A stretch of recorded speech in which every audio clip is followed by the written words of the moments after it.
Hello friends, welcome to my channel. My name is Fikret. In this tutorial, we're going to discuss Spark Structure Streams integration with Azure Event Hubs. Here are the topics that I'm going to cover today. We'll start with the overview of Azure Event Hubs, where I'll explain the purpose of this service, capabilities, use cases, key terms, and the concepts. Next, we're going to have a brief course setup session where I'll explain how you can configure a different component so that you could repeat demo exercises in your environment.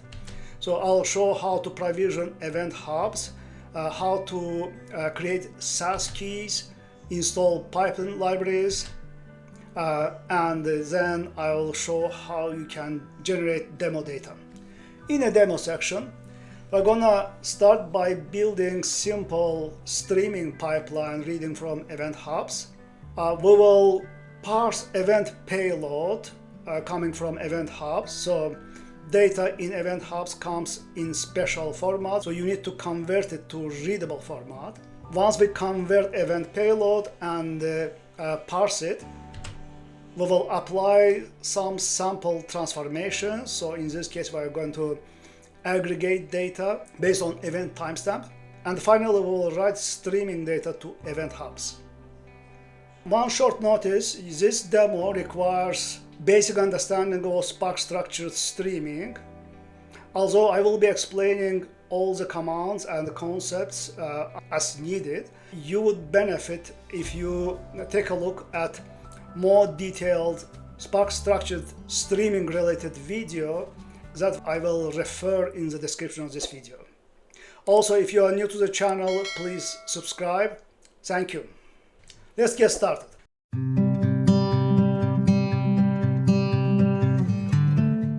Before we proceed further, let me bring very brief overview of Azure Event Hubs.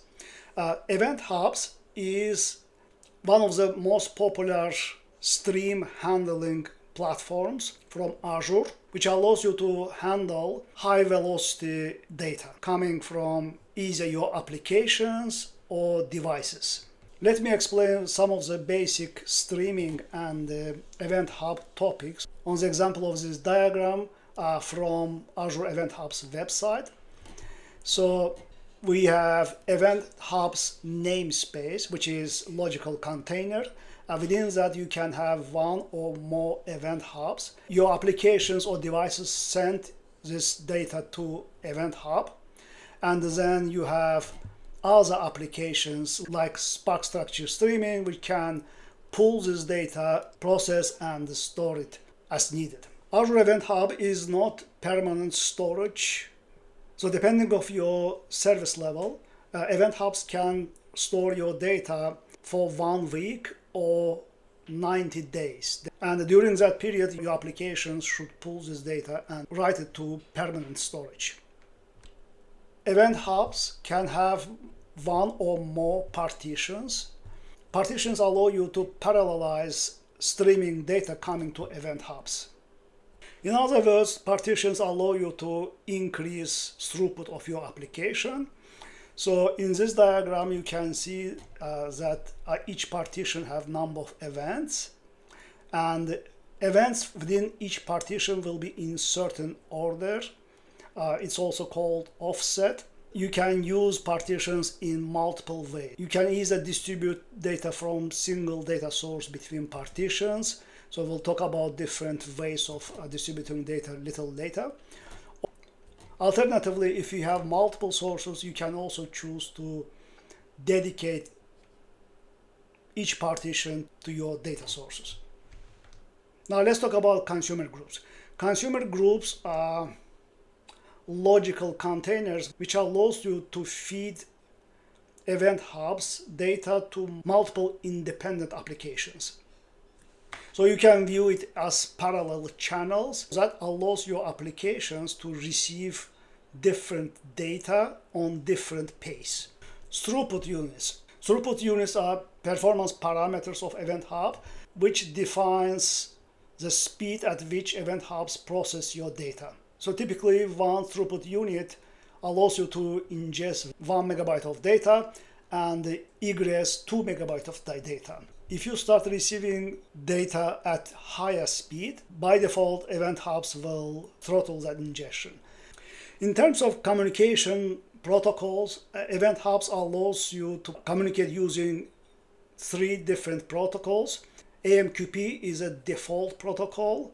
It is one of the most performant and cost-effective protocols. You can also communicate with Event Hubs using Kafka. And finally, you can send the data to Event Hubs using HTTPS, but you cannot receive the data using this protocol. Azure Event Hubs stores event data in a structured format, and it's important to understand the purpose of each field. So let's talk about most important fields. The body field contains all of your event data in encrypted format. And there's a partition column representing partition number of your data. You can also define partition key when you send the data to Event Hubs. So partition key could be string or numeric data. And when Event Hub receives this data, it hashes these values. And based on this hash, it will distribute your data between partitions. So in other words, partitions keys indirectly will decide which partition your data will go to. So we already discussed offset column, which defines the order of your events within each partition. So let's talk about streaming timestamps. When you are dealing with streaming, you normally deal with different kind of timestamps. Event time is the time when your events were generated or originated. So, for example, if your events are coming from devices, then this timestamp will represent the time when these events were generated. Enqueue time, on the other hand, is the time when Event Hub receives your data. And finally, processing time will represent time when it was consumed from Event Hubs or processed.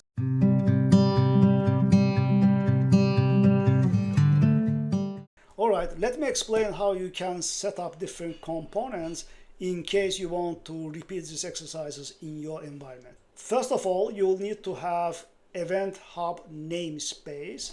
So in my case, this is how I named this. And when you provision Event Hub namespace, you have to decide on pricing tier as well as number of partitions. So in my case, I have selected premium pricing tier, but you can also provision standard pricing tier. So keep in mind that if you choose standard pricing tier, you won't be able to change partition numbers afterwards. So I have provisioned 4 partitions that I'll show a little later. But it's not a requirement. You can have 4 or more partitions depending on your data volume and speed.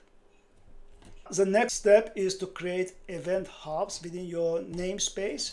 We'll need to have 2 event hubs. So in my case, I have created DBR source event hub for the purpose of consuming data from event hubs. And I have created DBR target where we will be sending our event streams.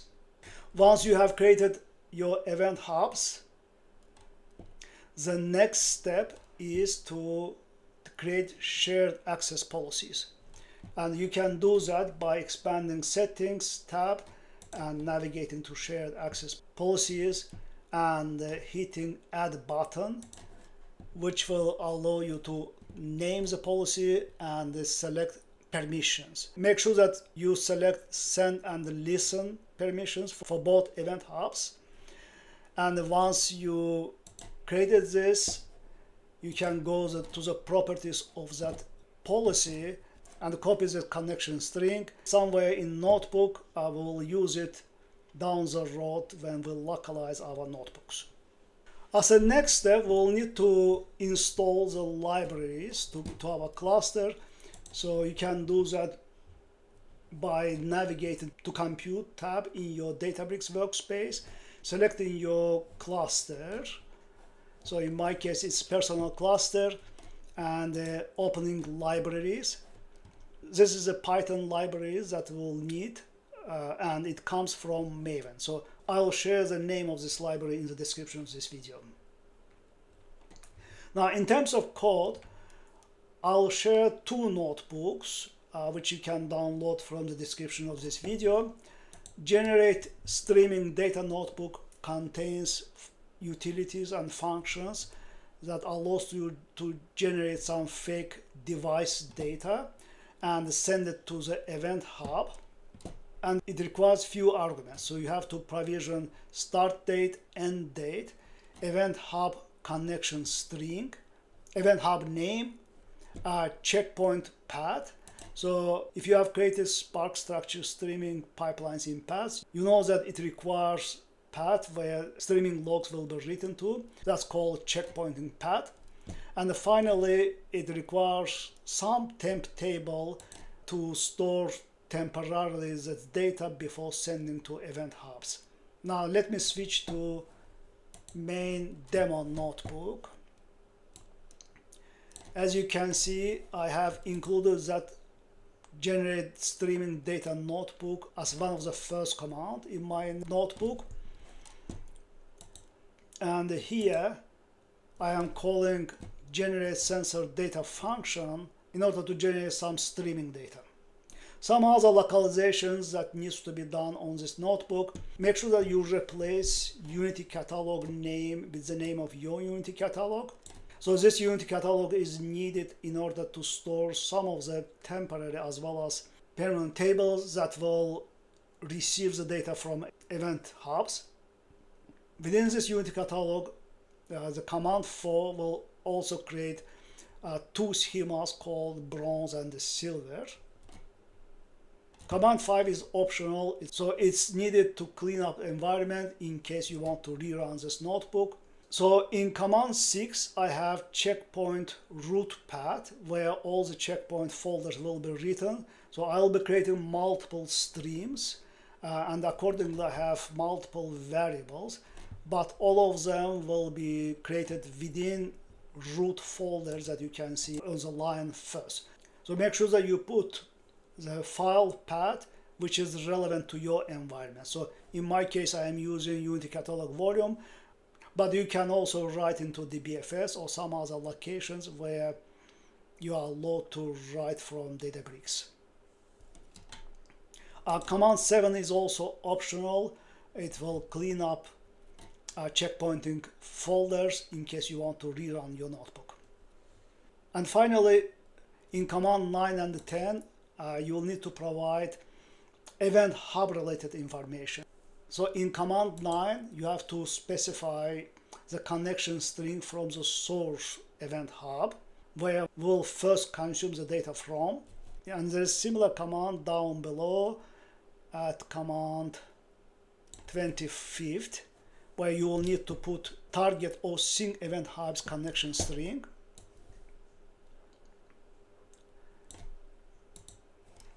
And then in command 10, you will need to specify names of your event hubs namespace, source, and sync event hubs.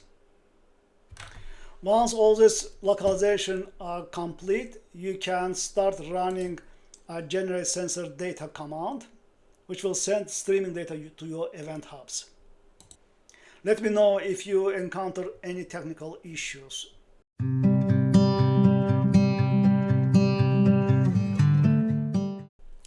Alright, let's start by creating a simple streaming pipeline reading from event hubs.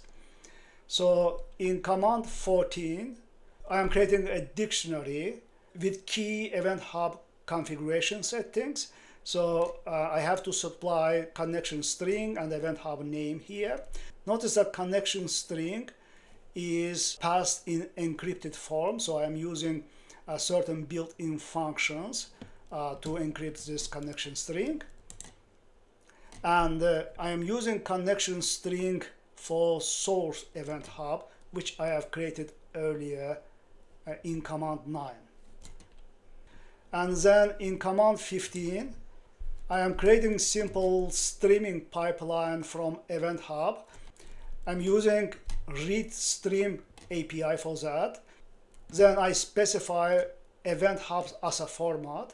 And finally, I specify options method with the configuration options I am creating in command 14. So if I run this command, it will create streaming data frame, but it will not start streaming itself. So we can inspect this data frame structure here. If we want to see the data inside the stream, we can uncomment display command and run this command.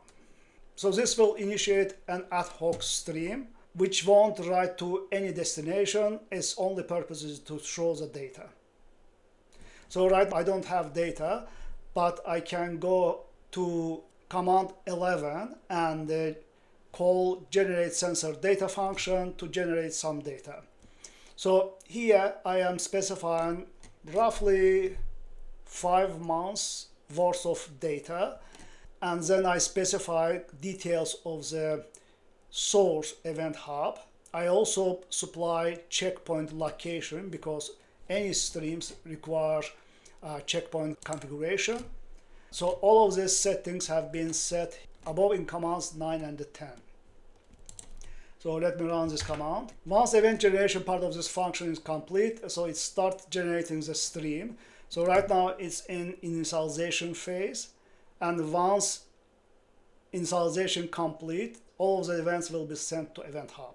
Okay, so as you can see, the icon below this command has become gray. That means that all of the data have been sent to Event Hubs.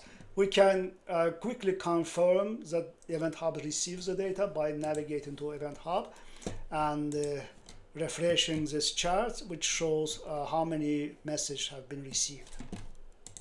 Okay, now if I scroll down to our display command, I can see the data coming from Event Hubs. So as I mentioned earlier, event data is contained within the body column. However, it's in encrypted form, it's not readable. But let's take a look at other useful fields in this stream. So we have partition informations. Remember, I mentioned that I have 4 partitions, so you will see the numbers ranging from 0 to 3. We have offset number, which represents offset of each event within the partition. And then we have sequence number, in queue time. Finally, we have partition key. As I mentioned earlier, data in Event Hubs stays there for a certain period, depending on the price tier. And it's up to your consuming application to keep the progress of ingested data. In some scenarios, you may need to read certain part of the data instead of an entire stream. So in command 16, I demonstrate the partial read, where I create 2 dictionaries, starting event position and ending event position. Within each dictionary, I can set either offset or sequential number or in queue time as a start or end positions. So in this case, I am using sequence number, which I have borrowed from this data. And once I have this dictionary, I can include these dictionaries as additional configuration settings for Event Hub stream, and that will allow you to read only partial data within a certain range. Okay, so let's take a look at aggregation query at command 17, which will show partition keys and the partition numbers from coming data. All right, so here is how my data would look like. So as you can see, my data has been evenly distributed between 4 partitions, and each partition key has been mapped to certain partition. So notice that some of the partitions keys with different values are mapped to the same partition. That's because assignment to partitions is happening based on hash of partition keys. Now that we have created a streaming pipeline from Event Hubs, let's convert the event payload to readable format. In command 18, I'm applying with column transformations to my streaming data frame. So to convert the event payload to readable format, I apply with column transformation on top of my streaming data frame and simply convert the body columns data type to string. And then I select these 4 columns from the stream. So let's run this.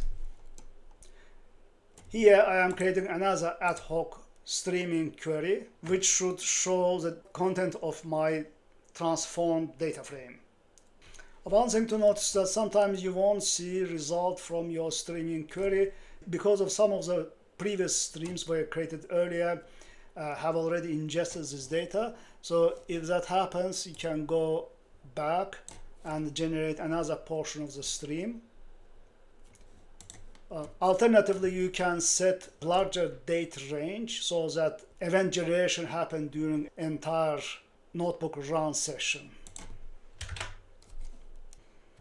All right, my stream has started producing data, so let's take a look at converted event payload column.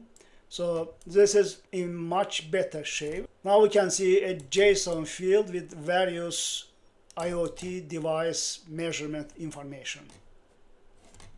So I'm gonna cancel this stream as well. Okay, now that we have got event payload in JSON format, the next logical step here is to parse this JSON information. So in command 19, I first create JSON structure information and assign it to IoT schema variable. Notice that it's nested data, measurements having some child element. So in this case, it's array type. And then each array element has a complex structure. It's multiple sub-items. And here, between lines 15 and 25, I'm applying a number of transformations. So first of all, I use from JSON function to parse event payload in JSON format. And notice that I am supplying this JSON's structure variable here. And then as a next step, I flatten measurements column. And because it's array type, I can use explode function to bring each element into separate row. Notice that both from JSON and explode function are part of the PySpark SQL functions library, which I have imported right at the top of my notebook. Okay, so once I have flattened the array, my next transformation parses separate element of the payload dictionary. So you can see that I parse event time, office, as well as different element on the measurements field. I also attach processing time field here, which will indicate the time when this processing happened. And then I have enqueued time, which represents Event Hubs ingestion timestamp as well. Once I apply all these transformations, my next step here at line 23 is to create a write stream, and I specify delta format as a destination format. Then finally I specify a checkpoint location, which is necessary part of any streaming pipeline. So results of this streaming goes to bronze IoT measurements table, and I'm using two table method to achieve that. So let me start this stream as well. All right, so initialization of my write stream has completed, and I can see that streaming icon has changed to streaming in progress. I can also expand this icon and take a look at some of the streaming metrics. So one of the useful charts is processing versus input. So that will give you a quick idea about how much data has been received in the source versus processing. You can also take at numeric data by switching to raw data tab, which will show you number of input rows per second, processed rows per second, and so on and so forth. Okay, so now let's take a look at the data from the destination table. We have some built-in streaming fields like enqueue time, partition, but alongside that we have converted and parsed event data in multiple columns. So to recap, we have created a stream which would read from Azure Event Hubs and write into Delta table. And now we can create another streaming pipeline which will read from this Delta table, applies some transformation, and write into another Delta table. So in command 21, I demonstrate how we can apply aggregation transformation on top of stream data frame. So the aggregation transformation is very much like the one which you can apply on static data frames. What's different here is that I am using window function here to group my data based on event time ranges. So in this case, I have selected 1 hour range. So remember, my data is minute-based generated data. So here I am just aggregating it to 1 hour. Then as aggregation function, I am using average function to calculate average of measurement value. The rest of this command is writing to the destination table. Notice that I am using different checkpoint location because if you have multiple streams, you have to make sure that each of them will have their own separate checkpoint to avoid interference between streams. So let me start this command as well. And now that my streaming initialization has completed, I can check the data in my silver destination table. And here is how my aggregated data will look like. All right, so we have received the data from Event Hub, applied to certain cleaning and enrichment transformation on it, and wrote the resulting data in data table. Now we can take this data and write it into Event Hub. I should admit that writing from Spark to Event Hub is not a typical pattern, because normally you will receive the data to Delta Lake from different sources, and the data will stay there. So you can transform, clean, and then your users can consume this data directly using either dashboards or some other tools. However, writing to event stream might be required in certain scenarios. And to write to event stream, we're gonna reverse all the steps we have done so far. So basically, we are going to pack all our fields into a single field. We'll call it body column. Optionally, we can also include partition key or partition ID columns. And then we will send it to Event Hub. So in command 23, I am using two JSON function alongside with struct to compact event payload related columns together and rename this column as a body. And then I specify office column as partition key. Let's run this command as well and take a look at the sample data. Okay, so here is how my converted data will look like. So as you can see, all of my useful event information have been compacted into the body column, and I have partition key here. Let me cancel this stream as well. So basically I am creating streaming data frame here, which is ready to be sent to Event Hubs. And finally, I defined parameters of my target event hub in command 24, just like we did it earlier. And then we are creating write stream pipeline and specifying this configuration within option method. specifying destination format as event hubs. And then finally we have checkpoint location, and this is it. So this will write the content of the df3 data frame to event hubs.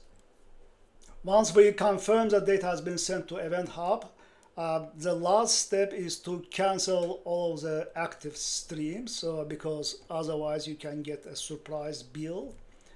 In command 27, I am inquiring a list of all of the active streams, and I apply stop command to stop all of them. So if I run this, all of my running streams will be terminated. That's all I wanted to cover. To summarize, we have read event data from Azure Event Hubs using Spark structure streaming, applied certain cleaning and aggregation transformations, and learned to write it to event hubs. I hope you enjoyed this discussion. If you liked the video, please provide your feedback. Thanks for watching, and I will see you in future videos.